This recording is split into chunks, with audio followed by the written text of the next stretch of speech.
Online आवाज आ रही है सभी को?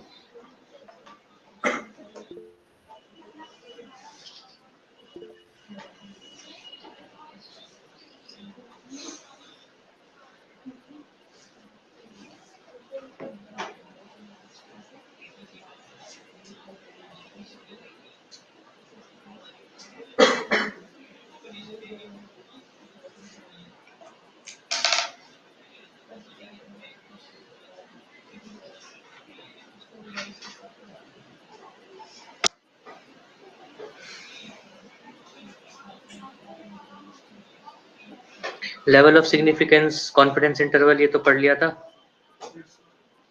अच्छा, और एक सेकंड, टेबल एक बार मुझे चेक करने दो।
चलो देखो,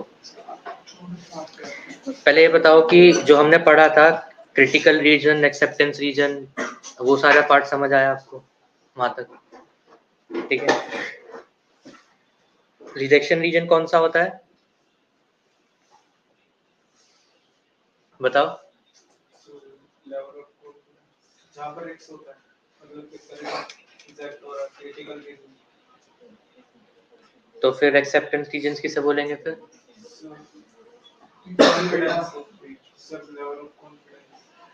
हाँ, जहां पर भी कॉन्फिडेंस लाई करता है वो रीजन ऑफ एक्सेप्टेंस है। जहां पे लेवल ऑफ सिग्निफिकेंस लाई करेगा वो रिजेक्शन रीजन है। अब देखो, डिपेंड अपॉन कि आपके पास टेबल वैल्यूज कैसी मिल रही है। आपको ना यहाँ पर चेक करना पड़ता है कि आपकी कैलकुलेटेड वैल्यू और टेबल वैल्यूज में रिलेशनशिप क्या है। Relationship in the sense calculated value greater है, कैलकुलेटेड वैल्यू स्मॉलर है, या फिर एग्जैक्ट इक्वल आ जाती है। ठीक है। अब इसके बेसिस पे आपको आपकी जो हाइपोथेसिस है वो आइदर एक्सेप्ट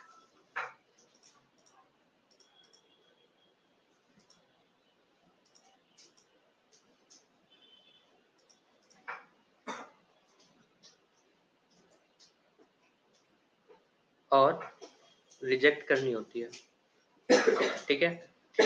अब देखो, अलग अलग टेस्टिंग के लिए अलग अलग तरीके की एक्सेप्टेंस या रिजेक्शन करने की बजाय मैं आपको एक ऐसा कॉमन जनरल मेथड बताऊंगा जिसके बेसिस पर आपको हमेशा ये चीज चेक करनी है या कैलकुलेट करनी है कि अगर आप कुछ इस तरीके से mod of calculated value check करते हो। मॉड मीन्स आप पॉजिटिव वैल्यूज ही कंसीडर करेंगे। ठीक है। कैलकुलेटेड वैल्यूज अगर लेसर आती है टेबल वैल्यू से, उस केस में आप करेंगे हाइपोथेसिस एक्सेप्ट। ठीक है। और अगर इसका उल्टा हुआ कि mod of calculated values greater than table value आ गई, तो इस केस में आपको नल हाइपोथेसिस को रिजेक्ट करना है। ठीक है। अब नल हाइपोथेसिस एक्सेप्ट होगी तो ऑल्टरनेट रिजेक्ट हो जाएगी, नल हाइपोथेसिस रिजेक्ट होगी तो ऑल्टरनेट एक्सेप्ट हो जाएगी। ठीक है। आप किसी भी टर्म्स में इसको समझ सकते हो।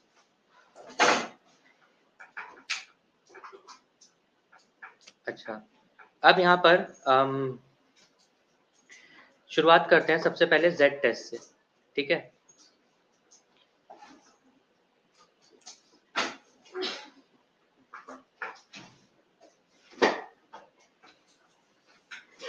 सबसे पहली चीज, स्टेप नंबर 1, आपको सेट करना होता है नल हाइपोथेसिस क्या है, अल्टरनेट हाइपोथेसिस क्या है। इसके बाद जब हम आते हैं अपने स्टेप नंबर 2 पे, तब हमें ये जो Z टेस्ट है इसका फॉर्मूला एग्जैक्ट सेम मिलता है Z डिस्ट्रीब्यूशन के, जो हमने प्रोबेबिलिटी डिस्ट्रीब्यूशन में पढ़ा था। कौन सा फॉर्मूला? हम लिखते हैं Z equals to x minus mu upon sigma. अब ये जो x है मैं इसको बोलूंगा यहाँ पर x बार, और जो ये सिग्मा है मैं इसे बोलूंगा सिग्मा x बार। ठीक है, क्यों? उसका भी रीजन है, अभी आपको बताता हूँ। सबसे पहली चीज, ये फॉर्मूला सिर्फ और सिर्फ तभी एप्लीकेबल होगा ओनली व्हेन हमारे पास size of sample greater than 30 है, तभी। ठीक है, ग्रेटर देन इक्वल 30 है। ये केस सिर्फ तभी अप्लाई होता है जब आपका sample size greater than equals to 30 हो। ठीक है, ये जो फॉर्मूला हमने लिखा, ये फॉर्मूला किसके लिए एप्लीकेबल होगा? Only for standard normal distribution. इसका मतलब क्या? जो हमने लास्ट कंडीशन पढ़ी थी जब हमने प्रोबेबिलिटी फाइंड आउट करी थी कॉन्टिन्यूस डेटा की, ठीक है, कि उसी टाइप का डेटा होना चाहिए विद मीन। हम मान के चलेंगे जो z वैल्यू है वो 0, और जो हमारे पास चेंजेस आएंगे पूरे डेटा सेट में वो 1 by 1 यूनिट से आएंगे, जिसको आप बोल सकते हो with mean 0 and standard deviation 1 by 1 unit. ठीक है, अच्छा ये फॉर्मूला तो हो गया। यहाँ पर ये जो x बार लिखा है इसका मतलब है मीन ऑफ सैंपल, इस म्यू का मतलब है mean of population. Then again अगर मैं सिर्फ इतना लिखता तो ये कहलाया जाता स्टैंडर्ड डेविएशन। अगर मैं इसके बेस में लिखता हूँ x बार, इसका मतलब होता है स्टैंडर्ड एरर। स्टैंडर्ड एरर क्या होता है? बेसिकली स्टैंडर्ड एरर का भी एक वैसे पर्टिकुलर फॉर्मूला भी है। यहाँ पर इसका पूरा नाम होता है स्टैंडर्ड एरर ऑफ मीन, जिसका मीनिंग ये है कि हमने ऐसा मान के चला कि हमारी हर एक ऑब्जर्वेशन एग्जैक्टली सेम डिस्टेंस पे लाई करेगी, बट एक्चुअल में बिल्कुल एग्जैक्ट सेम डिस्टेंस नहीं होता, थोड़ा बहुत डिफरेंस होता है। जैसे अगर मैं बोलता हूँ 1 3 5 7 9, सो 3 एंड 5 के बीच में 2 यूनिट्स का डिफरेंस है, एंड 1 एंड 3 के बीच में अगेन 2 यूनिट्स का डिफरेंस है। लेकिन अगर मैं वहीं पर 1 2 3 5 7 9 बोलता हूँ तो यहाँ पर एग्जैक्ट सेम पैटर्न नहीं फॉलो होगा, फिर थोड़ा थोड़ा डिफरेंस आ सकता है। वो जो डिफरेंस आया है यही वो स्टैंडर्ड एरर है, कि इतना percent error in standard deviation आपको यहाँ पे देखने के लिए मिलेगा विद रिस्पेक्ट टू मीन। ठीक है, क्योंकि स्टैंडर्ड डेविएशन मीन के बेसिस पे कैलकुलेट होता है हमेशा। फिर बात करते हैं थर्ड स्टेप की, जो कि हमारा क्या होगा? हमें ये पता करना होता है या सेट करना होता है लेवल ऑफ सिग्निफिकेंस क्या है, जिसको हमने रिप्रेजेंट किया एज अल्फा। ठीक है, फिर फोर्थ स्टेप में हम क्या करते हैं? Find critical value of z। अच्छा, find critical value of z at alpha degree of significance. ठीक है, z की वैल्यू डिपेंड करेगी लेवल ऑफ सिग्निफिकेंस पे। ठीक है, ये फाइंड करने के बाद फिर मुझे क्या करना है? Compare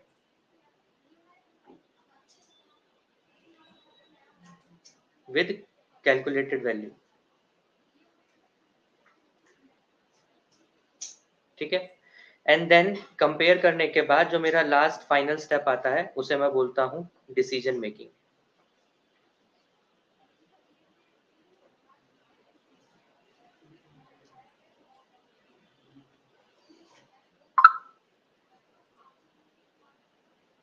decision making on basis of what? जैसे अभी अभी हम पे जाना mod of z calculated value अगर आपकी लेसर देन आती है z की अल्फा लेवल ऑफ सिग्निफिकेंस से, तो हम बोलेंगे कि जो हमारी नल हाइपोथेसिस थी वो एक्सेप्ट हो गई। ठीक है, कि कैलकुलेटेड वैल्यू का मॉड चेक करना है, अगर वो मॉड वैल्यू लेसर देन है alpha level degree of z से, तो हम यहाँ पर एक्सेप्ट करेंगे। अभी जो हमने 1 बाय 1 स्टेप लिखे हैं, इसको एक बार किसी क्वेश्चन के फॉर्म में करते हैं और एग्जाम्पल हो जाएगा वो हमारा। साथ के साथ जो z टेस्ट है वहां पर आपके पास आसान है टेबल वैल्यूज को चेक करना, देखना, क्योंकि वो टेबल वैल्यूज हमेशा फिक्स है सिर्फ z टेस्ट में। कैसे फिक्स है वो मैं अभी आपको यहाँ पे लिख के बताता हूँ। ये वैल्यूज आपको भी अपने पास लिख लेनी है फॉर द फ्यूचर रेफरेंस। आपको कभी भी z टेस्ट के क्वेश्चन अप्लाई करोगे तो यही वैल्यूज हैं फिक्स हमेशा। तो अगर मैं कुछ इस तरीके से लिखता हूं कि two tail test, then right tail test and then left tail test,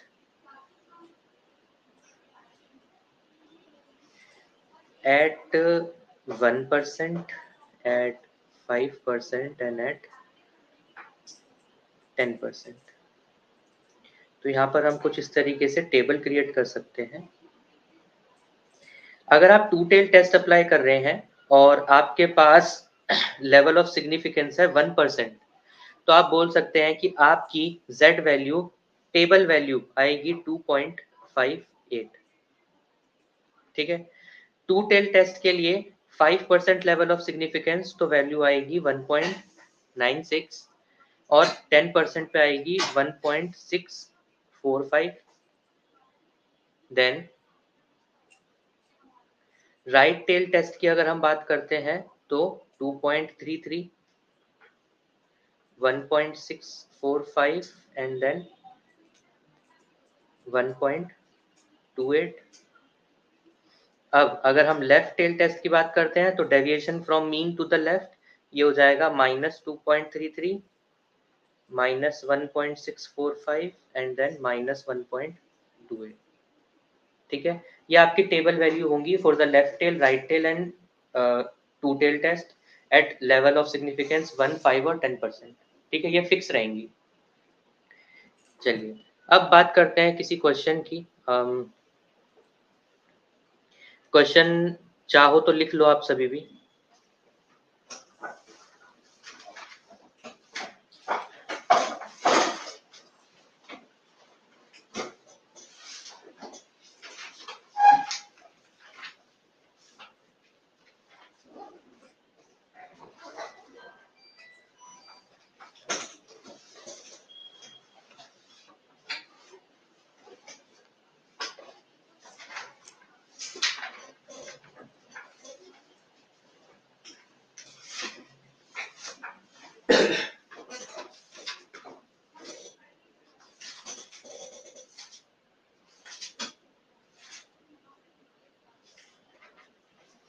A sample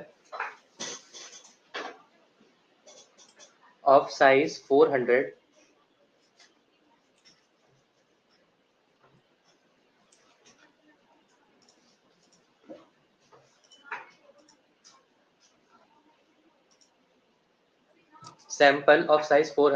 is drawn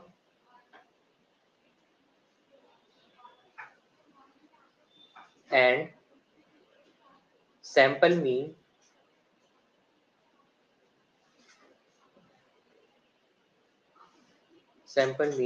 was found to be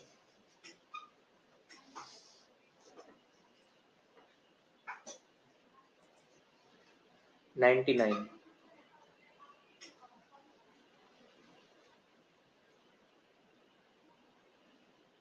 Test whether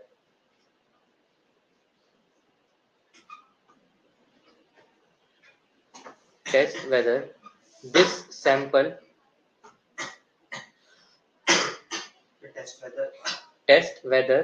sample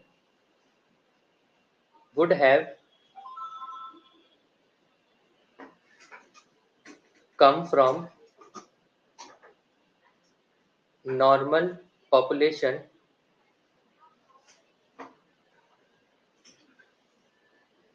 with mean 100.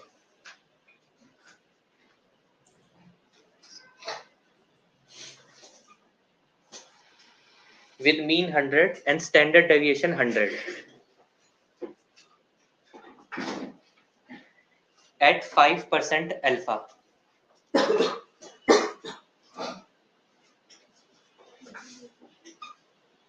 Mean 100, standard deviation 100 at 5% alpha.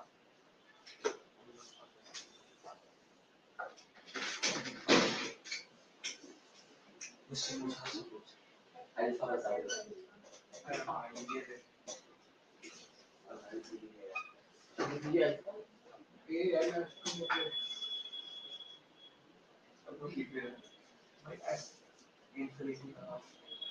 अच्छा हाँ सॉरी यार.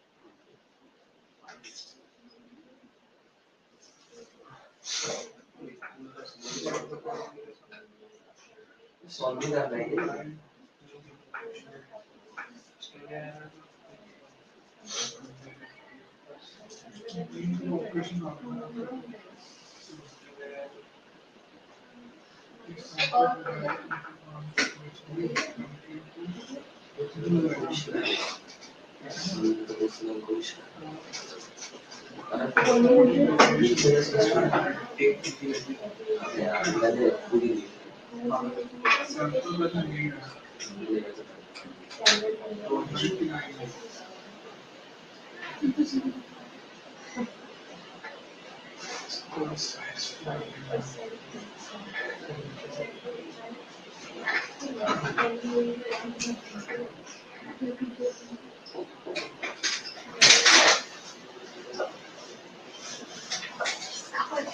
Strong. ये मेरी profile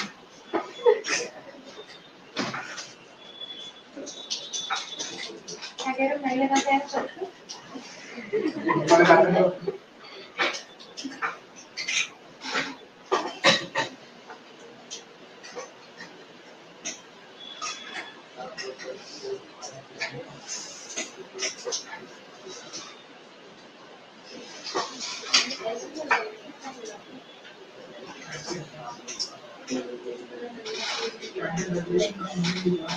आपको कैसे गांव से data fill कर दिया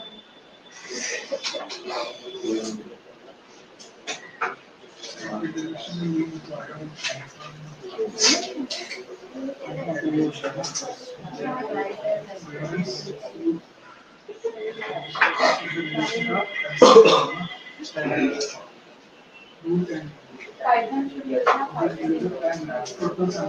अभी तो तुम्हारा टी टेस्ट एफ टेस्ट बचा हुआ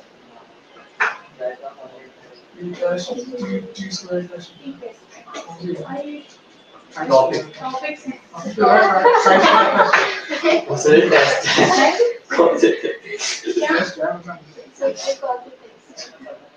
सबके टेस्ट देखे उसमें से सिर्फ 2 लोग पढ़ते हो खुशबू चौधरी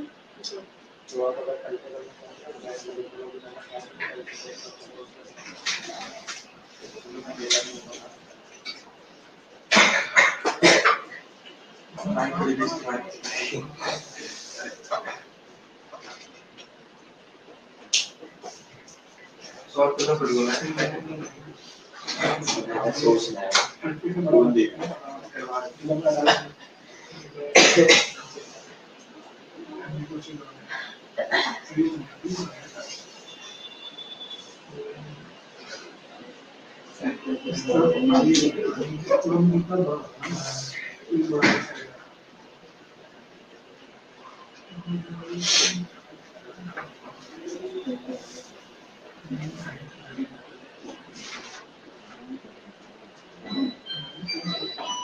क्या बात करिएगा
हाँ जी, समझ आया कुछ?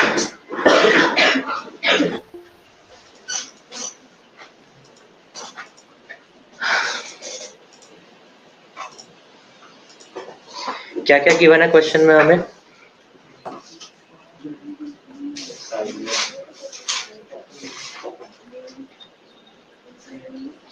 एक तो हमें x बार गिवन है, सैंपल का मीन, पॉपुलेशन का मीन क्या दिया है, स्टैंडर्ड डेविएशन क्या दिया है, और कुछ भी गिवन है? अल्फा कितना है, कॉन्फिडेंस 95, और एंड हाँ n कितना है, 400. 400. सबसे पहली चीज ये n डिसाइड करेगा कि हम यहाँ पे z टेस्ट अप्लाई करने वाले हैं, क्योंकि यहाँ पे z की जो नंबर ऑफ सैंपल्स है वो कितने हैं, सॉरी नंबर ऑफ ऑब्जर्वेशन 30 से ग्रेटर है। अगर 30 से लेसर होती तो यहाँ पे हम t टेस्ट लगाते, z टेस्ट नहीं लगाते। ठीक है, वो आगे पढ़ेंगे। पहली चीज हमें ये आइडेंटिफाई हो गया कि हमें यहाँ पे z टेस्ट लगाना है। दूसरी चीज, हमारा जो फर्स्ट स्टेप था, फर्स्ट स्टेप के अकॉर्डिंग हमें क्या करना पड़ता है, नल हाइपोथेसिस और अल्टरनेट हाइपोथेसिस सेट करनी होती है। सबसे पहली चीज नल हाइपोथेसिस। यहाँ पे क्वेश्चन में ऐसी कौन सी स्टेटमेंट है जो आपसे बोला गया है कि ऐसा मान लीजिए,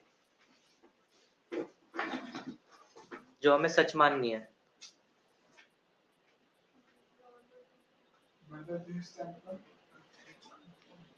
लास्ट स्टेटमेंट पढ़ो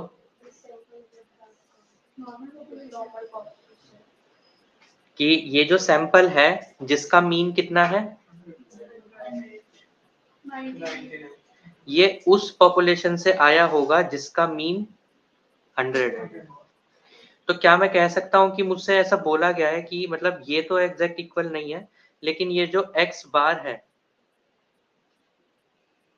कि ये जो x बार है ये ऐसी पॉपुलेशन से आया है जिसका मीन 100 होगा। तो यानी कि मुझसे ऐसा बोला गया है ना कि मैं यहाँ पे मीन 100 मान के चलूं, तो ये मेरी कहलाई जाएगी null hypothesis. Mu equals to 100, ये मेरा नल हाइपोथेसिस है। अच्छा, अब मुझे यहाँ पे टेस्ट क्या करना होगा कि क्या मीन 100 से लेसर पढ़ने के लिए बोला है, 100 से ग्रेटर पढ़ने के लिए बोला है, या कुछ भी नहीं बोला है? क्वेश्चन में एक बार पढ़ो।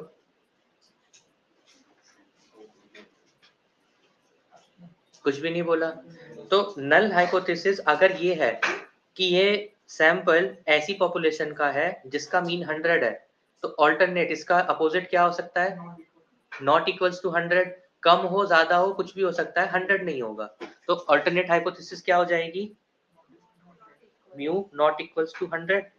अगर ऐसा बोला होता कि आपको ये पता करना है कि क्या ये मीन ऐसी पॉपुलेशन का है जिसका मीन 100 से ग्रेटर है, तो नल हाइपोथेसिस होती कि मीन 100 है और अल्टरनेट हो जाती कि मीन ग्रेटर देन 100 है। ठीक है, तो सबसे पहला काम नल हाइपोथेसिस और अल्टरनेट हाइपोथेसिस तो सेट हो गई। अब क्योंकि यहाँ पे मीन नॉट इक्वल्स टू 100 लिखा है, तो क्या ये नॉट इक्वल्स टू 100 का मतलब होता है कि मुझे यहाँ पर टू टेल टेस्ट अप्लाई करना है? बताओ, लास्ट क्लास में पढ़ा था ये। फिर सेकंड पार्ट इज हमें यहाँ पे कौन सा टेस्ट अप्लाई करना है, टेस्ट स्टैटिस्टिक्स क्या होगा,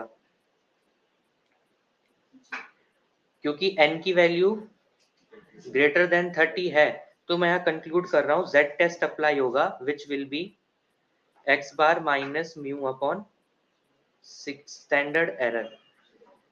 अब ये स्टैंडर्ड एरर को आप कैसे डिफाइन कर सकते हैं, वेयर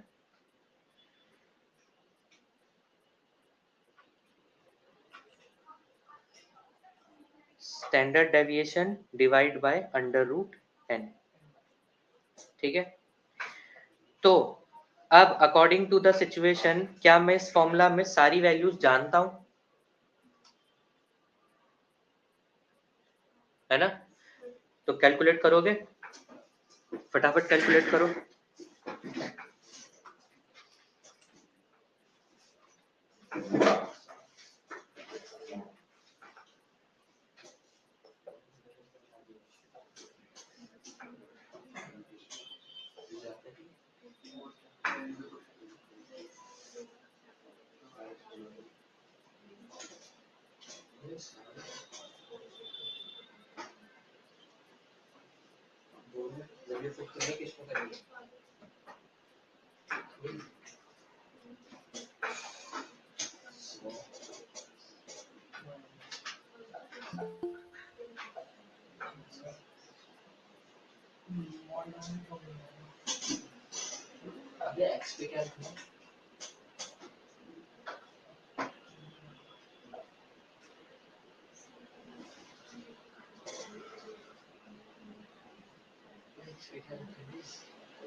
माइनस को इंटू मल्टीप्लाई करना है या हाइपोथेटिकल फॉर्म ले लेना है?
क्या चल रहा है? नहीं वो टैक्स नहीं मतलब स्टार्ट कीजिए सारा दोबारा नॉर्मल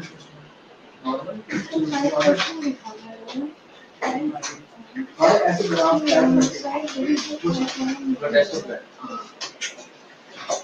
अभी क्या हो रहा है सिस्टम दिया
हाँ जी,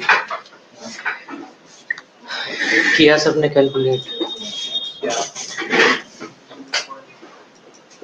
कितना आ रहा है सभी का?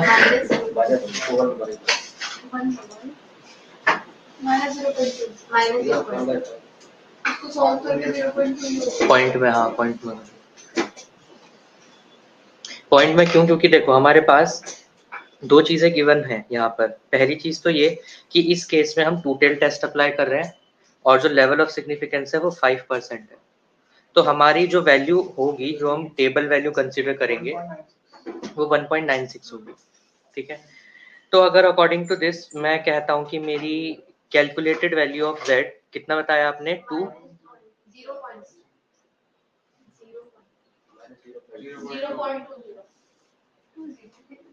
-0.2। एक बात देखना, आप सभी ने ऐसे ही वैल्यूज रखी हैं?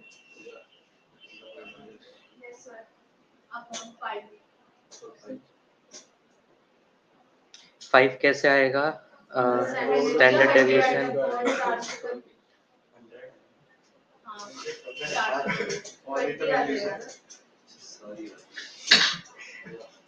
तो इसको सॉल्व करोगे 100/20 को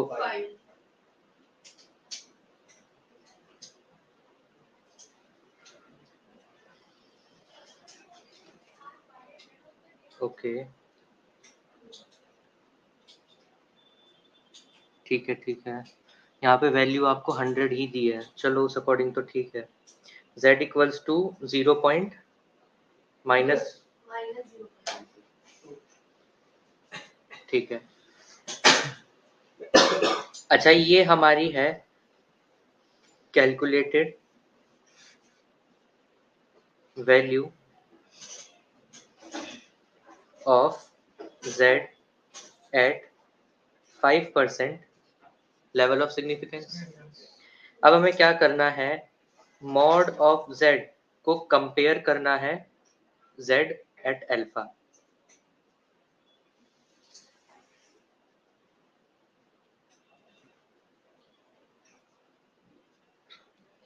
तो जो टेबल वैल्यू थी या टेबुलेटेड वैल्यू है, वो मैं कहता हूं कि मेरे पास आया है 1.96। ठीक है, और कैलकुलेटेड वैल्यू आई है 0.2। मॉड वैल्यू देखें तो 0.2 है। तो क्या ये वैल्यू लेसर है?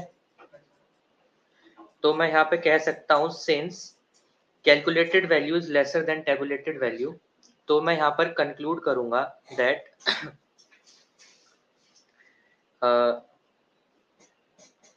null hypothesis accepted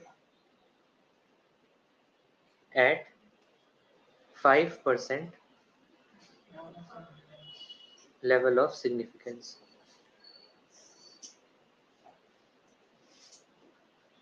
अच्छा, अब इसका ग्राफिकली अगर मुझे रिप्रेजेंटेशन बताना है तो वो कैसे होगा कि जो मेरे पास नॉर्मली डिस्ट्रीब्यूटेड डेटा था कुछ इस तरीके से, जिसमें ये मेरी पीक वैल्यू कहलाई गई, तो क्योंकि ये टू टेल टेस्ट है तो मैं बोलूंगा यहाँ पर एक मेरे पास क्रिटिकल पॉइंट होगा यहाँ और एक क्रिटिकल पॉइंट होगा यहाँ, जो मेरे कुछ इस तरीके से रिप्रेजेंटेशन में आएगा।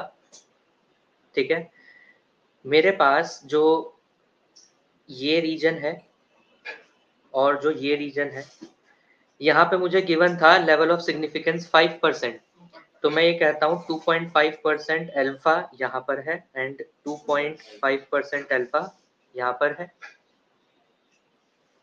ठीक है। अच्छा, ये जो पॉइंट है, ये पॉइंट कितना है? ये पॉइंट है exact 1.96,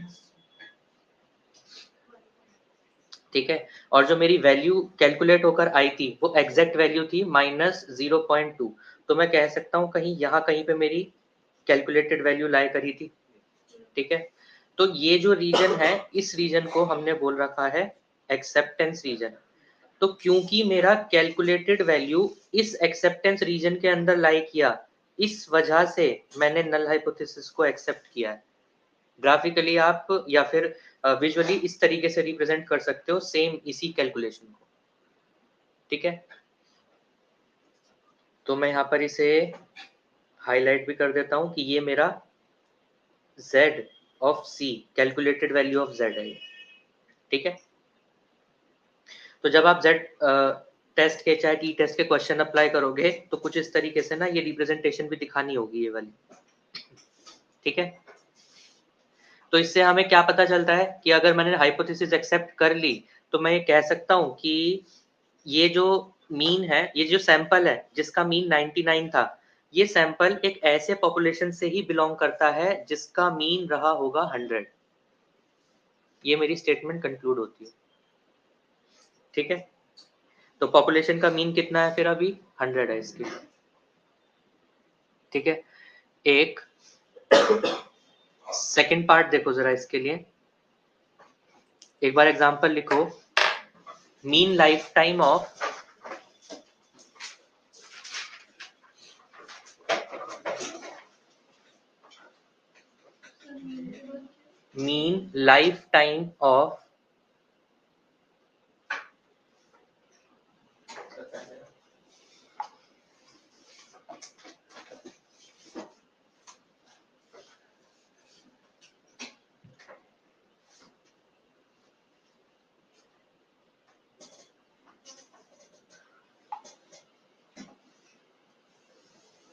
mean lifetime of sample of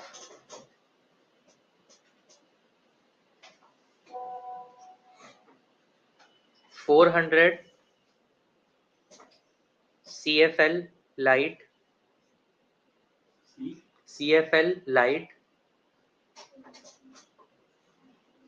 bulb produced by company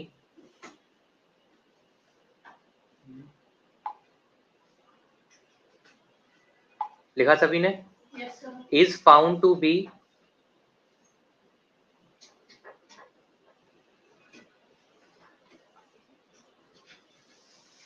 1570 hours, 1570 hours.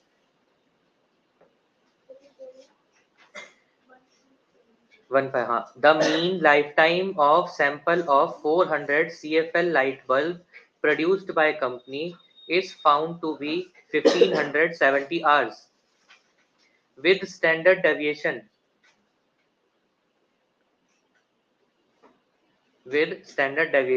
of 150 hours.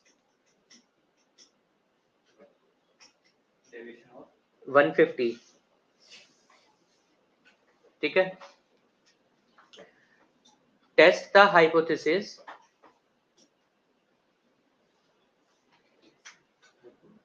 Test the hypothesis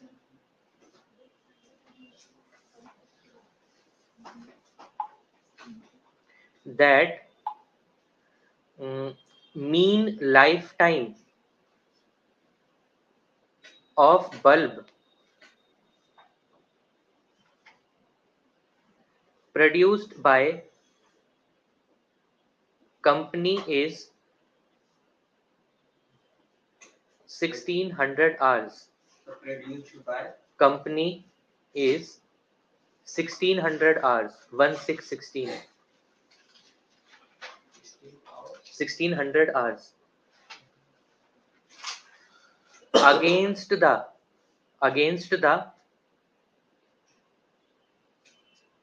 fact that it is greater than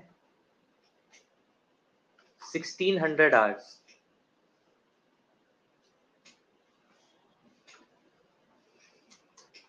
At at 1% risk of error.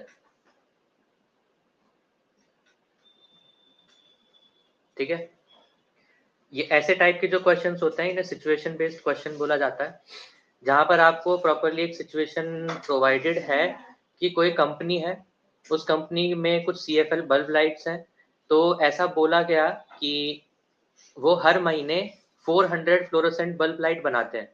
अगर वो हर महीने की वैल्यूज दी हैं तो क्या एक पॉपुलेशन है, सैंपल है, सैंपल हुआ, तो आपको सैंपल का मीन बोला गया है कि 1570 होगा, लेकिन उस सैंपल में कितनी ऑब्जर्वेशन हो सकती है?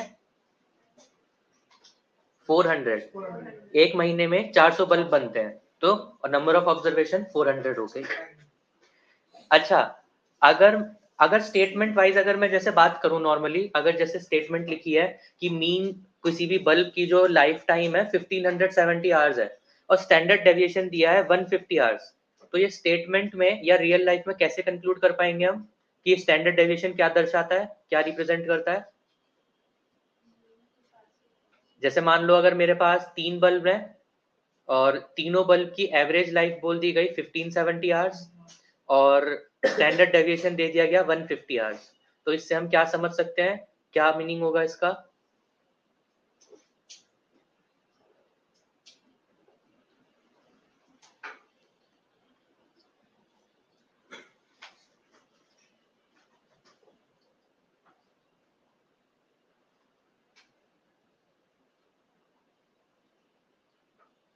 स्टैंडर्ड डेविएशन की डेफिनेशन क्या होती है?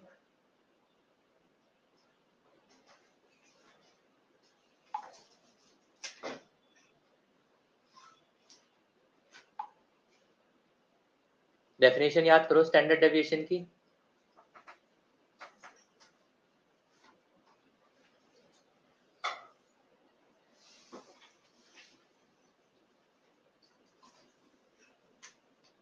मीन का मतलब क्या? अच्छा, 1570 आवर्स मीन है, इसका क्या मतलब होगा? सिर्फ ये वाली लाइन,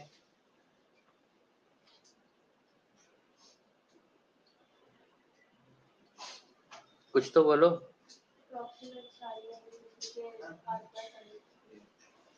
हाँ, मतलब कि अगर वो बल्ब को ग्लो किया जाए तो कुछ इतने आवर्स तक ऑन एन एवरेज वो चल सकता है।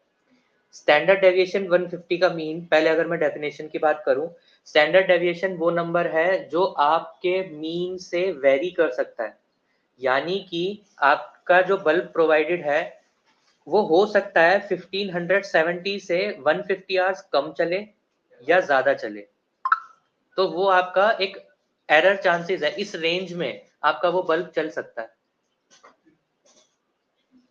ठीक है, क्योंकि ऐसे सिचुएशन बेस्ड क्वेश्चन अब आगे ज्यादातर वैसे ही मिलेंगे। ठीक है, तो हमें यहाँ पे बोला गया है कि हमें ऐसा फैक्ट को चेक करना है कि ये तो एक महीने का सैंपल था, हमें एक जनरल स्टेटमेंट देनी है कि ये कंपनी जब भी बल्ब बनाती है तो उसका एवरेज जो टाइम होगा वो 1600 होगा। ये तो हमारे पास एक ही महीने का डेटा है, हमें एक जनरल स्टेटमेंट कंक्लूड करनी है। ठीक है, और जो हमारे पास लेवल ऑफ सिग्निफिकेंस है, यानी रिस्क कि ये जो डेटा आपको प्रोवाइडेड है, ये डेटा गलत होने के चांसेस कितने हैं? 1%। ठीक है, तो उस अकॉर्डिंगली अगर कंक्लूड किया जाए हाइपोथेसिस, तो यहां पर हमारी नल हाइपोथेसिस क्या है फिर? क्या मेरा सैंपल यानी एक महीने की वैल्यू ऐसी मीन से बिलोंग करता है जिसका एवरेज टाइम 1600 है? और ऑल्टरनेट क्या होगा फिर? क्वेश्चन एक बार पढ़ के बताओ। ग्रेटर देन 1600, यानी ये सैंपल ऐसे मीन से बिलोंग करता है जहां पे ग्रेटर वैल्यूज ही होंगी, यानी कि ग्रेटर वाला टेस्ट ही लगेगा। अगर ग्रेटर वैल्यूज में चेक कर रहा हूं, मीन ग्रेटर है, तो फिर टेस्ट कौन सा लगने वाला है यहाँ पे? राइट टेल या left tail? Right tail test. ठीक है, चलो अब सॉल्व करना स्टार्ट करते हैं। मैं पहले यहाँ पे गिवन वैल्यूज लिखता हूँ सैंपल का मीन, सैंपल का क्यों बोल रहा हूँ समझ आया ना सभी को? यहाँ तक क्वेश्चन में किसी को भी डाउट, ऑनलाइन ऑफलाइन सभी लोग पहले बताओ।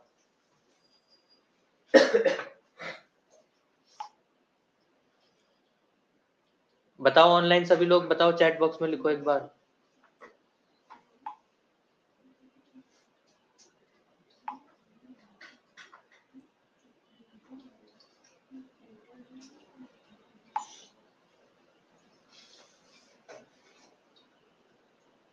चले गए ऑनलाइन सभी?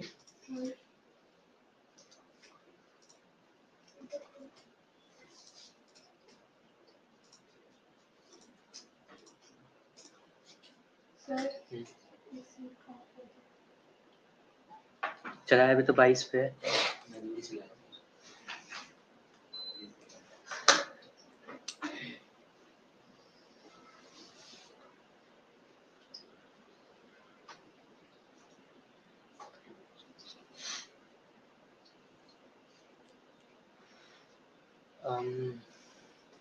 चलो ठीक है, आपके पास सैंपल मीन गिवन है कितना? 1570, स्टैंडर्ड डेविएशन 150, पॉपुलेशन आपको बोला जा रहा है 1600, 10 टू लिखा है मैंने इसलिए यहाँ पर, और नंबर ऑफ सैंपल हमारे पास, और क्या गिवन है? अल्फा 1%, और यही वैल्यूज है ना सारी? चलो सबसे पहला स्टेप नल हाइपोथेसिस, कि ये सैंपल एक ऐसी मीन से आता है जिसकी वैल्यू होगी 1600।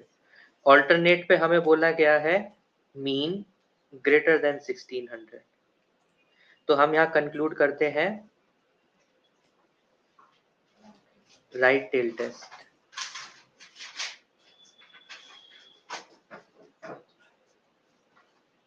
ठीक है, सेकंड स्टेप, टेस्ट कौन सा अप्लाई होना है? Number of observation greater than है 30 से, तो यहाँ पे हम Z टेस्ट अप्लाई कर रहे हैं, x बार minus mu upon standard error, जहां पर standard error is s by under root n। तो हम यहाँ वैल्यू पुट करते हैं s by under root n, पहले तो 150 divided by under root 400, again 20, 7.5 आ गया। तो 1570 माइनस 1600 डिवाइडेड बाय 7.5 लिख लो, या कैलकुलेशन आसान करनी है तो 15/2 ऐसे कर लो, तो यह आ जाएगा -30/15।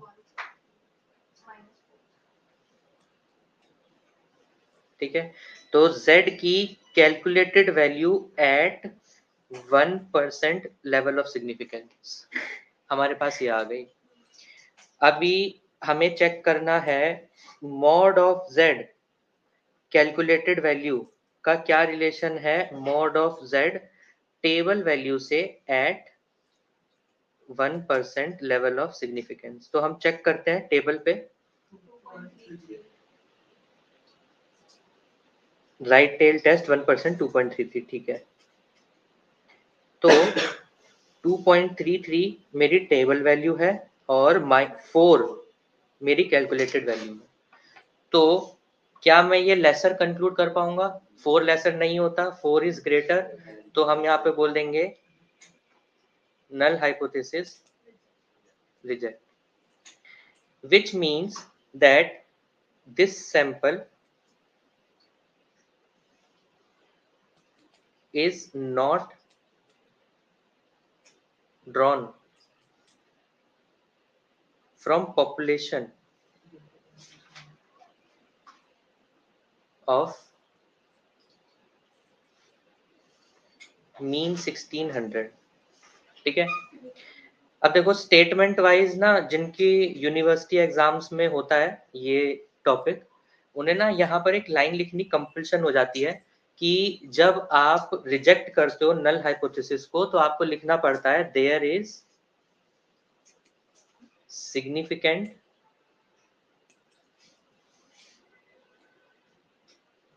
difference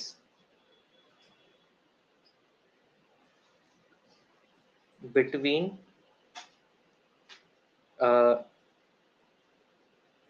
null hypothesis and alternate hypothesis. ठीक है, मैंने शॉर्ट में लिख दिया यहाँ पर सिग्निफिकेंट डिफरेंस, यानी कि दोनों बातें अलग अलग हैं. ठीक है, एक सिमिलर टाइप की बात को कंक्लूड नहीं करते ये दोनों चीजें. यहाँ पर जो आपके पास टॉपिक होता है कॉन्फिडेंस इंटरवल या फिर जो सिग्निफिकेंस लेवल, वो सिग्निफिकेंस लेवल स्टैटिस्टिकल टर्म्स में कुछ इसी तरह बोला जाता है, जिसको आपने यहाँ स्टेटमेंट में लिखा है कि ये सैंपल ऐसी पॉपुलेशन से नहीं है जिसका मीन 1600 है, जिसको आप एक और तरीके से कंक्लूड कर पाओगे इन statement that company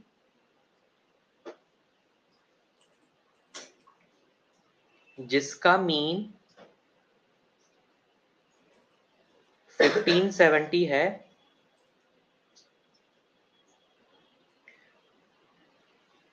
does not, यहाँ पे ना कंपनी हुज मीन नहीं, कंपनी हुज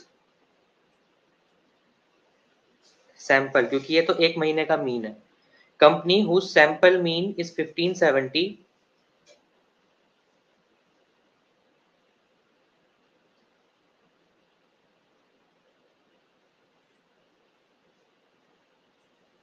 does not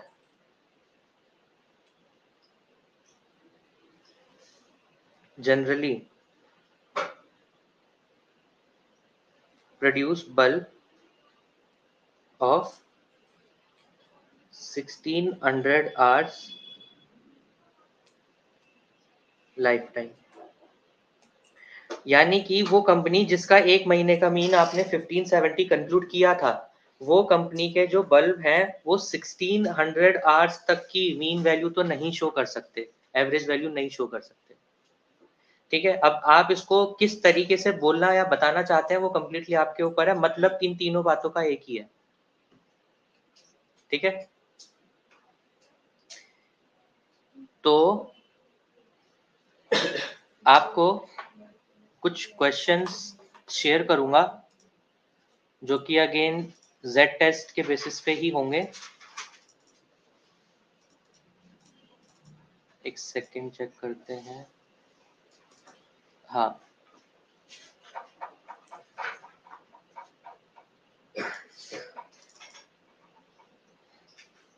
ठीक है, अभी के लिए ये 3 क्वेश्चन शेयर करूंगा. इसके अलावा कुछ और क्वेश्चंस हैं जिसके अंदर ना मिक्स्ड जेड टेस्ट और टी टेस्ट के मिक्स्ड क्वेश्चन होंगे. ठीक है, ये सिर्फ जेड टेस्ट के हैं, उसके अंदर जेड और टी दोनों के होंगे. अच्छा, क्वेश्चन एक बार पढ़ लो, कंफ्यूजन ना रहे. A teacher claims that mean score of student in his class is greater than 82 with standard deviation of 20. If sample of 81 student was selected with mean score of 90, then check there is enough evidence to support his claim at 0.05 significance of level.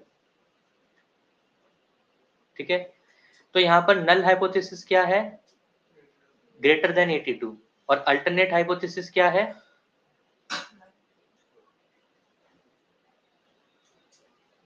उल्टा बोला है आपने.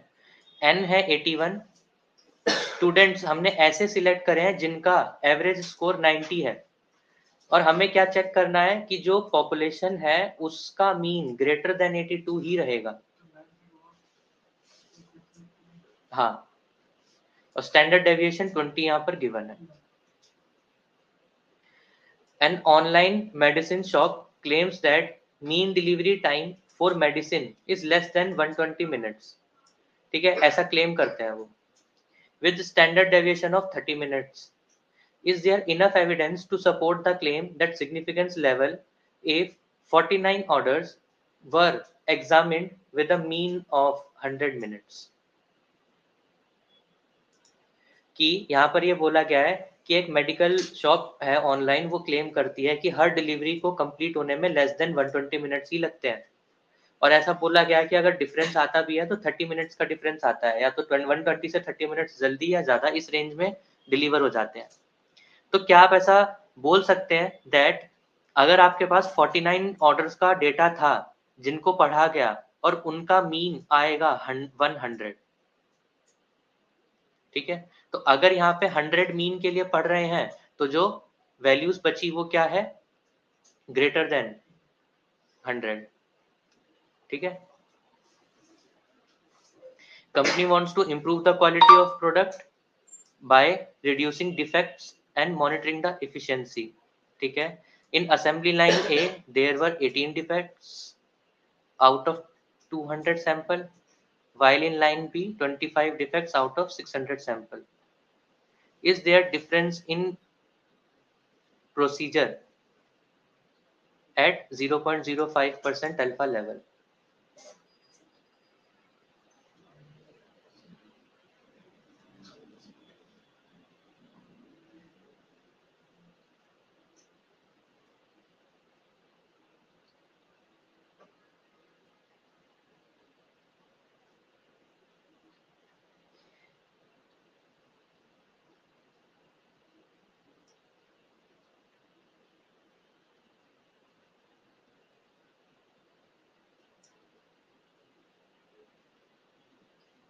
ठीक है, reducing defects बोला गया है by efficiency of assembly line, efficiency output upon input, तो 18/200 इज आर प्रोबेबिलिटी और 25/600 आर सेकंड प्रोबेबिलिटी, ठीक है।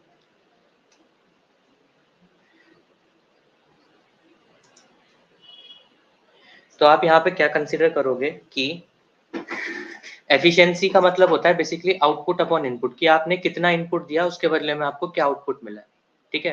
और आपसे ये बोला जा रहा है कि जो पहली मतलब जगह है, जिस जगह पे पहला कोई भी असेंबली वर्क हो रहा है वहां पर 18 डिफेक्टेड प्रोडक्ट्स हैं 200 सैंपल को जब ऑब्जर्व किया तब।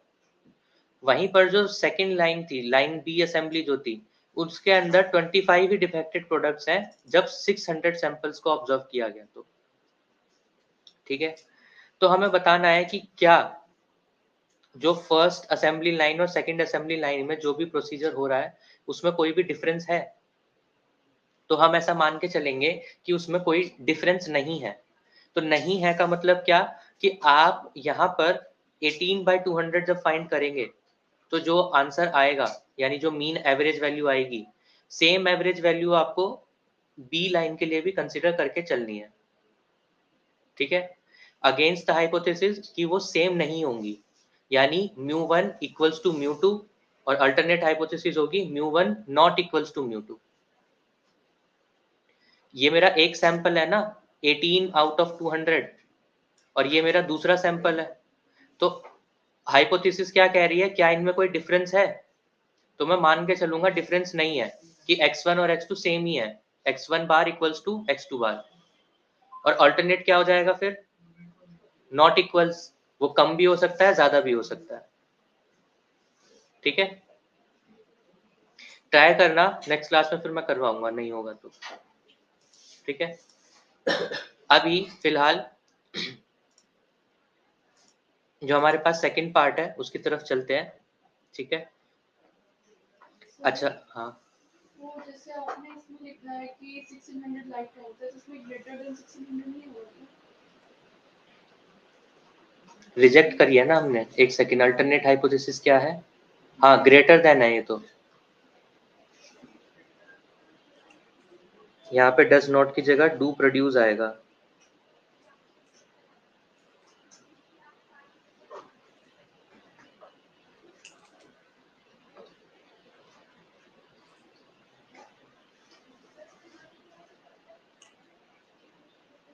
Sample is not drawn from, यहाँ पे भी नॉट हट जाएगा, सैंपल इज ड्रॉन फ्रॉम,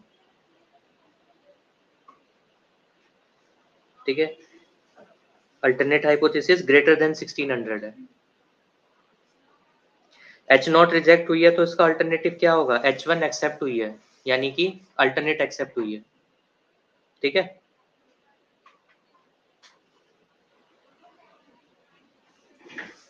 चलो, सेकंड जो पार्ट है वो कहलाया जा रहा है टी टेस्ट। ठीक है, सबसे पहले टी टेस्ट क्या होता है और टी टेस्ट के लिए हमें क्या क्या चीज़ें पढ़नी है। पहली चीज़ तो देखो, जो टी टेस्ट है वो भी सेम ही तरीके से काम करता है जैसे कि एक काम करता था जेड टेस्ट। ठीक है, यहाँ पे डिफरेंस क्या हो जाता है, डिफरेंस ये है कि जब आप एप्लीकेशन वाइज स्टडी करते हैं, एप्लीकेशन वाइज स्टडी का मतलब है कि जब आपको रियल लाइफ इम्प्लीमेंटेशन करनी होती है, तो यहाँ पर जो assumption आपने z टेस्ट के लिए अप्लाई करी थी, सेम assumption आपको यहाँ भी माननी है। वो assumption क्या है कि आपका जो डेटा है वो नॉर्मली डिस्ट्रीब्यूटेड होगा।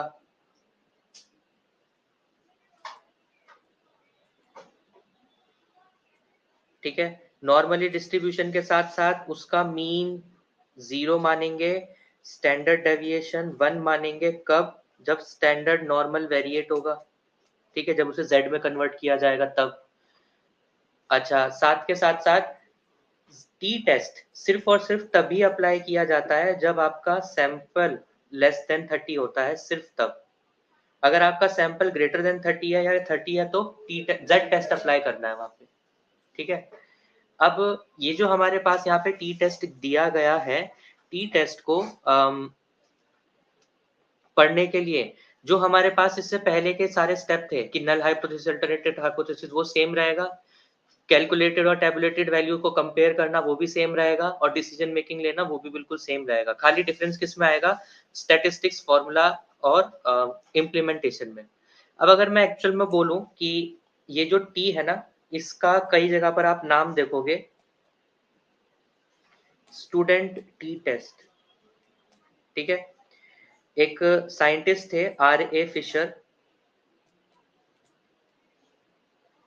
ठीक है, इन्होंने डेवलप किया था पहले टी टेस्ट, जो कि बहुत बार फेल हो गया था। ठीक है, आप हमेशा ये गलत आंसर ला कर देता था। गलत नहीं कह सकते, या कह सकते हो कि रियल लाइफ डेटा पे ज्यादा एप्लीकेबल नहीं हो पाता था। तो क्या हुआ कि इनके ही ना कुछ स्टूडेंट्स थे, जिन स्टूडेंट्स ने बाद में रिसर्च वगैरह कंप्लीट करके और इस फॉर्मूला को ग्लोबली अवेलेबल करवाया और कमर्शलाइज किया। ठीक है, पेटेंट किया, जिसके बाद आप कह सकते हो कि इस जो टेस्ट है उसका नाम स्टूडेंट टी टेस्ट के नाम से भी जाना जाता है कई जगह, क्योंकि उन स्टूडेंट्स ने इसको कंप्लीट किया था। जैसे कि कंडीशन लिखी है कि डेटा कंपल्सरी होना चाहिए, कैसा? Less than 30। ठीक है, विद यहाँ पर एक फैक्टर ऐड कर दिया जाता है जिसे बोला जाता है degree of freedom. Degree of freedom को रिप्रेजेंट करते हैं ये सिंबल से। जैसे V सिंबल होता है, V की जगह फर्स्ट और सेकंड दोनों ही आप इन सिंबल को ऐसे रोटेट कर दें। ठीक है, degree of symbol, degree of freedom का मीनिंग क्या है? जैसे कि सपोज मैं कहता हूं कि मेरे पास 2 डाइसेस हैं। ठीक है, एक एग्जांपल के तौर पे समझना। मेरे पास पहली डाइस थ्रो करी, मेरे पास नंबर सपोज 4 आ गया। ठीक है, तो 4 के साथ जब मैं सेकेंड डाइस को थ्रो कर रहा हूं तो मेरे पास क्या क्या प्रोबेबिलिटी है? आइदर 1, 2, 3, 4, 5, 6, ये कोई भी नंबर आ सकता है दूसरा। सेम, पहली डाइस में 1 होगा तो सेकेंड डाइस में कुछ भी आ सकता है 6, फर्स्ट डाइस में 2 होगा तो अदर 6 से कंपैरिजन में कुछ भी आ जाएगा, फर्स्ट डाइस में 3 होगा तो सेकेंड में अदर कंपैरिजन में और भी वैल्यूज आ जाएंगी। यानी कि हम कॉम्बिनेशंस फाइंड करते हैं अलग अलग पॉसिबिलिटीज की। टी टेस्ट में भी कुछ ऐसे ही जो डिग्री ऑफ फ्रीडम है वो हमें कॉम्बिनेशंस के बारे में बताता है, या फिर अलग अलग पॉसिबिलिटीज जो वो वैल्यू को फाइंड करने में मिल सकती है उनके बारे में बताया जाता है। अगर आप एक एग्जैक्ट डेफिनेशन की तरफ जाओ तो आपको डेफिनेशन कुछ ऐसे देखने के लिए मिलेगी, degree of freedom in statistics. ठीक है, number of values in calculation that are free to vary. यानी कि अगर एक वैल्यू अगर आपकी फिक्स हो गई, सेकंड जो वैल्यू है, सेकंड जो डाइस है वो फ्रीली अपना फर्स्ट से लास्ट तक कुछ भी वैल्यू शो कर सकता है। with after certain parameter or restriction to be imposed। अब यहाँ पे डाइस में 6 ही नंबर होते हैं, तो यहाँ पे certain restriction लग गई कि 1 से 6 ही आ सकता है, ठीक है।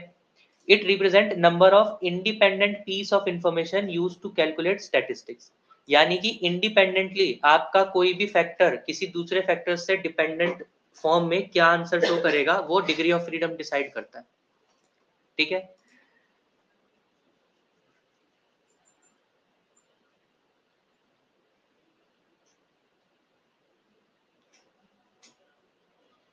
अच्छा देखो, ये कहता है कि सपोज आपके पास 10 मार्क्स है किसी भी सब्जेक्ट के, ठीक है, 10 अलग अलग स्टूडेंट्स के मार्क्स है। आपसे बोला गया है कि आपको पता है उसका मीन का आंसर क्या आ रहा है, कि 10 स्टूडेंट के मेरे को एवरेज या फिर मीन परसेंटेज कितनी लानी है।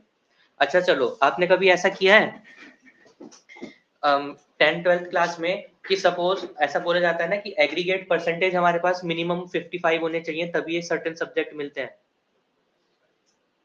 किया है ये तो सपोज अगर मान लो कि मैं कहता हूँ 3 सब्जेक्ट आपके पास थे, फिजिक्स केमिस्ट्री और मैथ। फिजिक्स केमिस्ट्री का पेपर आपने दे दिया, अब आपको पता है फिजिक्स केमिस्ट्री में कितने नंबर आने हैं, तो क्योंकि आपको 55% एग्रीगेट बनाने हैं, तो क्या आप कैलकुलेट करते थे कि कम से कम मैथ्स में कितने मार्क्स आने चाहिए। ये बिल्कुल वही सेम कॉन्सेप्ट है कि आपको 9 स्टूडेंट के मार्क्स बता दिए, लेकिन 10th स्टूडेंट का मार्क्स को आपको एक मिनिमम स्पेसिफिक वैल्यू तक लाना पड़ेगा ताकि आप इंश्योर कर सकें कि जो मीन आप लाना चाहते थे या पाना चाहते थे वो एग्जैक्ट मीन आपको मिल जाए। तो डिग्री ऑफ फ्रीडम आपकी वो पॉसिबिलिटीज है जो कि वेरी कर सकती है, कि 9 स्टूडेंट या 9 सब्जेक्ट के मार्क्स तो वेरी कर सकते हैं, लेकिन जो 10th सब्जेक्ट होगा फिर मुझे उसमें कम से कम इतने मार्क्स लाने ही लाने पड़ेंगे अपनी उस एवरेज वैल्यू तक पहुंचने के लिए, ठीक है। ठीक है, क्लियर है सभी को डिग्री ऑफ फ्रीडम क्या होता है। डिग्री ऑफ फ्रीडम अब देखो जैसे यहाँ पे लिखा है कि अप्लाई किया जाता है टी टेस्ट के अंदर ही, लेकिन यहाँ पर छोटे छोटे ना टी टेस्ट के अंदर कुछ वेरिएशंस है। वेरिएशंस क्या है, टी टेस्ट की कुछ एप्लीकेशंस होते हैं। एप्लीकेशंस का मीन उनको रियल लाइफ में कहाँ इंप्लीमेंट किया जा सकता है, जिसमें से हम आज फर्स्ट एप्लीकेशन पढ़ने जा रहे हैं ए, जिसको कि आप नाम दे दीजिए एप्लीकेशन ऑफ टी टेस्ट, ठीक है। जिसमें मैं बोलता हूं पहला काम टी टेस्ट का ये है to test the significance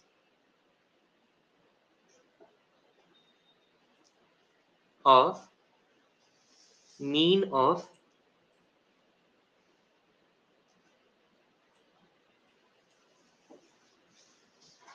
random sample.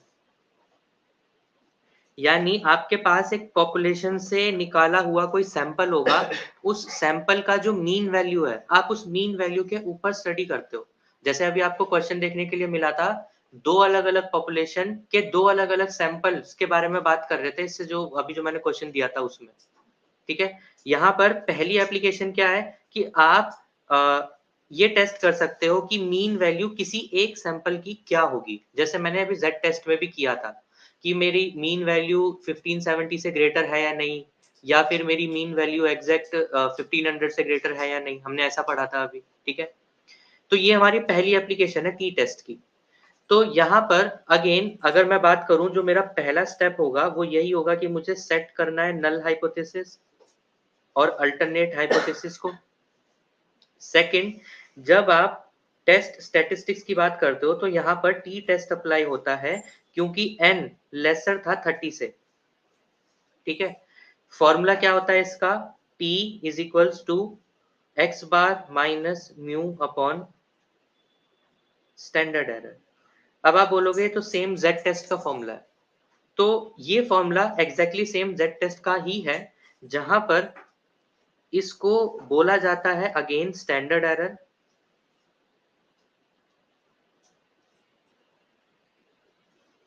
लेकिन अब यहाँ पर एक छोटा सा चेंज है। वो चेंज क्या, कि ये जो स्टैंडर्ड एरर है ये compulsorily small s divide by under root n होना चाहिए, जहां पर स्मॉल एस का मीनिंग क्या है, small S is sample standard deviation. ठीक है। अब ये जो सैंपल स्टैंडर्ड डेविएशन है, इसको कैलकुलेट करने के लिए आपको डायरेक्टली स्टैंडर्ड डेविएशन दिया नहीं जाएगा, ज्यादातर केसेस में नहीं दिया जाएगा। आपको ये सैंपल स्टैंडर्ड डेविएशन कैलकुलेट करना होगा x माइनस एक्स बार का whole square divide by n minus 1 और ये समेशन, जो कि आपने इंडिविजुअल सीरीज का स्टैंडर्ड डेविएशन पढ़ा होगा, सेम उसी तरीके से यहाँ पर ये भी इस्तेमाल किया जाता है। ठीक है, विद डिग्री ऑफ फ्रीडम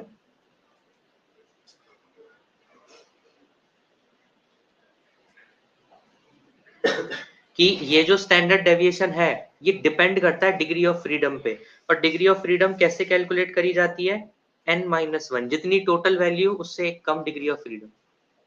ठीक है, क्योंकि वो जो एक रिमेनिंग वैल्यू है, उसी रिमेनिंग वैल्यू की मैं यहाँ पे स्टडी कर रहा हूँ कि उसकी कितनी मिनिमम, कितना कम से कम वैल्यू आनी चाहिए यहाँ पर।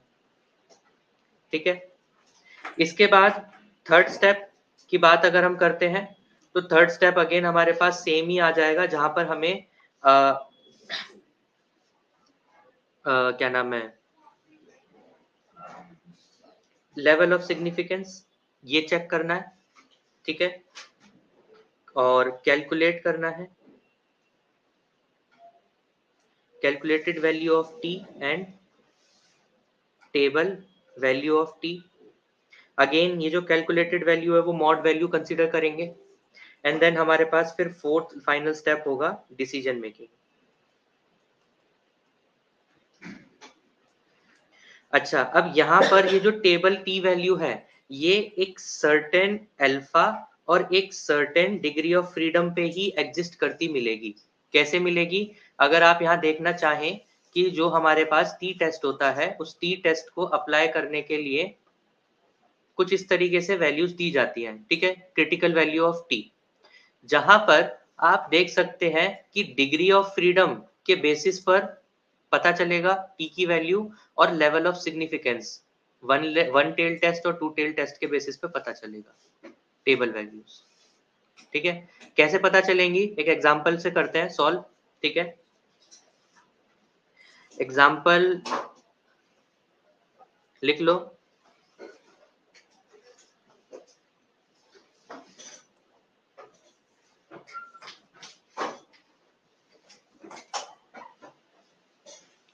Ten individuals are chosen at random.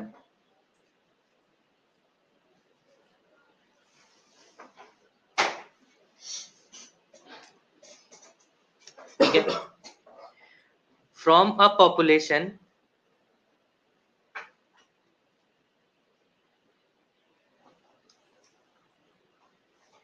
and their height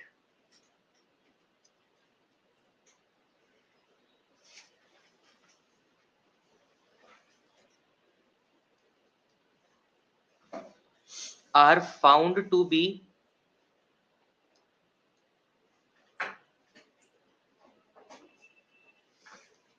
in inches, INCH, in inches.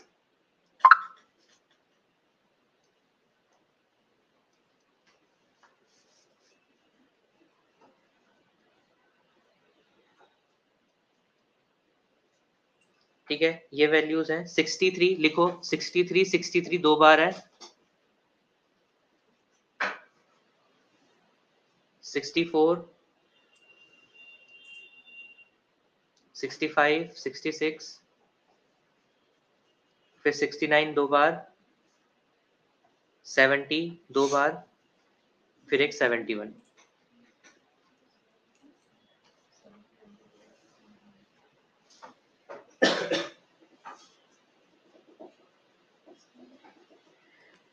ठीक है, फिर लिखना है discuss the proposal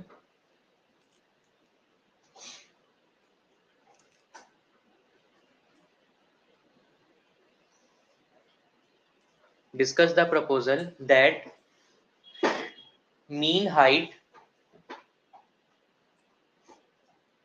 in universe is 65 inches.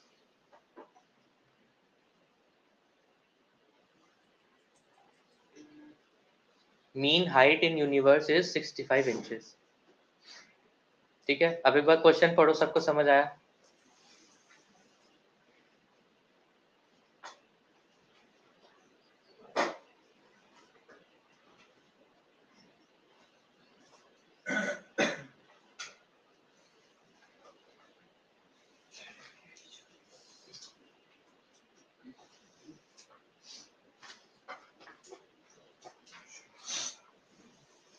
आपसे बोला गया कि 10 लोगों को टेस्ट किया, 10 लोगों की हाइट्स मेजर करी है, उनकी हाइट आपके सामने यहाँ गिवन है, ये इंचेस में गिवन है हाइट्स, और ऐसा बोला जा रहा है कि इन हाइट्स के बेसिस पे ना कंक्लूड करने के लिए बोला गया है कि अब इन लोगों के अलावा अब जितने भी यूनिवर्स में लोग हैं उन सभी की एवरेज हाइट 65 इंचेस ही होगी। सिर्फ इतना बोल दिया। अब देखो इस क्वेश्चन में स्टैंडर्ड डेविएशन नहीं दिया है ना, तो ऐसे केस में आपको क्या करना है, क्योंकि यहाँ पर नंबर ऑफ ऑब्जर्वेशन 10 है, 30 से लेसर है, तो यहाँ पे टी टेस्ट अप्लाई होगा। वो सब करने से पहले, इस काम से पहले मेरे को क्या करना पड़ता है, नल हाइपोथेसिस सेट करनी पड़ती है। नल हाइपोथेसिस क्या है, अल्टरनेट हाइपोथेसिस क्या है, ठीक है। तो सबसे पहला काम मैं जाता हूँ यहाँ एग्जाम्पल पे और मैं यहाँ चेक करता हूँ कि मेरे से बोला गया कि ऐसा आपको डिस्कस करना है प्रपोजल कि यूनिवर्स का मतलब पॉपुलेशन की हाइट बोली गई है कि जो पॉपुलेशन की हाइट है वो 65 इंचेस होगी। ठीक है, अब यहाँ पर अगेंस्ट, किसके अगेंस्ट नहीं बोला, तो हम यहाँ पे ऑल्टरनेटिव हाइपोथेसिस ले लेंगे कि यूनिवर्स की मीन हाइट 65 तो नहीं है, कम या ज्यादा हो सकती है। ठीक है, तो यहाँ पे 65 नहीं है, तो मैं कंक्लूड कर दूं कि टू टेल टेस्ट, ठीक है, क्लियर है यहां तक? तो अब मुझे अप्लाई करना है यहाँ पर टेस्ट स्टैटिस्टिक्स, और टेस्ट स्टैटिस्टिक्स में अप्लाई होगा टी टेस्ट। टी टेस्ट का फॉर्मूला मेरे पास यहाँ पर गिवन है, x bar minus mu upon standard error, जहां पे स्टैंडर्ड एरर मुझे कैलकुलेट करना है with x minus x bar का whole square divided by n minus 1, इसका समेशन और ये होल अंडर रूट। नहीं, यहाँ पे स्मॉल s है, स्टैंडर्ड एरर ये है, सब हाँ में हाँ मिला रहे हैं, s equals to under root n। ठीक है, तो पहले मुझे ये फाइंड आउट करना पड़ेगा, फिर इसको मैं यहाँ स्टैंडर्ड एरर में पुट करूंगा, फिर ये स्टैंडर्ड एरर मैं टी टेस्ट में पुट करूंगा। ठीक है, तो अब उसके लिए मैं क्या करने वाला हूँ कि जो मेरे पास ऑब्जर्वेशन गिवन है इसके बेसिस पर पहले तो मैं कैलकुलेट कर लेता हूँ स्टैंडर्ड डेविएशन ऑफ सैंपल। तो मुझे सबसे पहले x माइनस एक्स बार के लिए x बार ही कैलकुलेट करना है। x बार तो नहीं पता ना अभी मुझे, x बार इन सभी का total sum divide by number of observation, तो इनका टोटल सम 670। ठीक है, तो x bar is equals to summation of x divided by number of terms. Number of term 10 people की ये ऑब्जर्वेशन थी, तो मेरे पास मीन वैल्यू 67 आ गई। तो x माइनस एक्स बार में जो x बार है इसकी वैल्यू अब पता चल गई है 67। ठीक है, 63 minus 67 minus 4 this is minus 3 minus 2 minus 1 plus 2 plus 2 3 and this is 4। ठीक है, कहाँ पर बताओ? सबको प्लस करना था। हाँ 734 आ रहा है। 263, 864, 865, 66, 69, 69, 70। 64 करो बाकी सब एक बार दोबारा। सर ये 64 कितनी बार लिखा है? एक बार। अभी भी लग रहा है।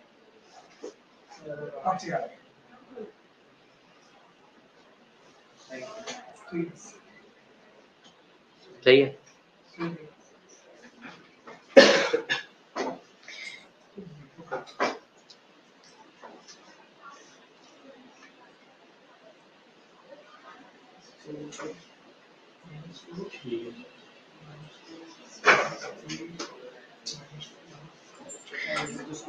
चलो अब x माइनस एक्स बार का होल स्क्वायर निकाल लें। -4 square is +16 +16 +9 +4 +1 4 4 9 9 एंड 16। अब मुझे यहाँ पे चाहिए होगा summation of x minus x bar का होल स्क्वायर। ठीक है, अभी ऐड करो एक बार। 88।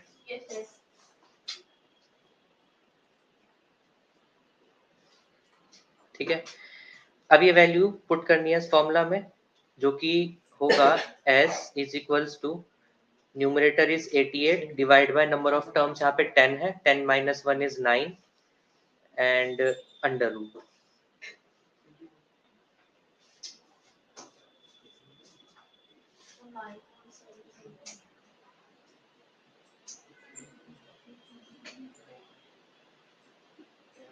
अंडर रूट 82 आता है सर, सम शायद 82 आ रहा है,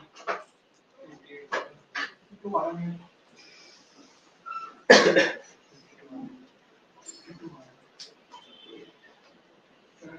88 ही आएगा। ये आएगा आपका under root 9.7 something. Then again इसको भी फर्दर सॉल्व करोगे तो 3.12 अप्रोक्सीमेटली आएगा। ठीक है, इक्वल की जगह यहाँ अप्रोक्सीमेट कर देता हूँ। ठीक है, तो ये आपका स्टैंडर्ड डेविएशन ऑफ सैंपल आ गया। अब ये वैल्यू पुट करनी है आपको स्टैंडर्ड एरर में। ठीक है, तो s इज 3.12 और अंडर रूट n का मतलब है यहाँ पे अंडर रूट 10। ये भी अगेन 3 पॉइंट समथिंग वैल्यू आएगी।